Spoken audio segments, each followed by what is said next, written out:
Cuaca ekstrim yang terjadi belakangan ini sebagai penyebab utama terjadi musibah dan bencana alam. Pohon beringin berumur ratusan tahun yang tumbuh di Puri Kantor Jalan Suete Ubud, Gianyar roboh Minggu 15 Februari sore.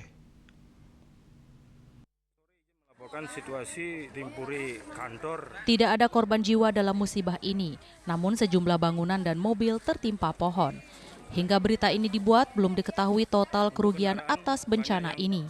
Seorang warga Putu Karjana alias Putu Duglir, 40 tahun, alamat Banjar Bentuyung, Kelurahan Ubud, Gianyar mengatakan bencana pohon tumbang terjadi pukul 17.00 WITA.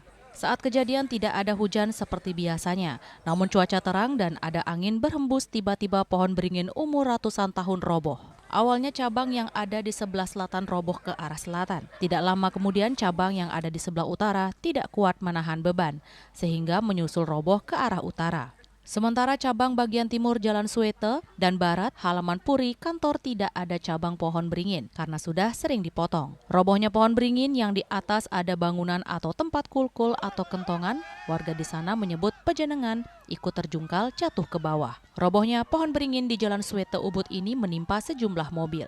Candi pintu masuk Puri Kantor sejumlah bangunan lainnya yang ada di sekitar TKP, hingga kini petugas gabungan BPBD Gianyar, TNI, Polri, dan masyarakat bahu-membahu melakukan evakuasi memotong memindahkan potongan kayu. Atas musibah ini ruas Jalan Suete Ubud lumpuh total dan tidak bisa dilalui. Petugas kepolisian pun sibuk melakukan pengaturan. Kepala BPBD Kabupaten Gianyar, Dr. Andes Ide Bagus Putu Suambe mengatakan, begitu menerima laporan, pohon pihaknya langsung mengerahkan seluruh personilnya dan dibantu TNI, Polri, dan masyarakat. Kepala BPBD Gianyar mengaku pihaknya masih mendata yang ditimbulkan atas musibah ini. Hingga Senin pagi 16 Februari 2026, tim BNPB bersama masyarakat masih melakukan bersih-bersih di lokasi kejadian. Kung Yuli Denpos melaporkan.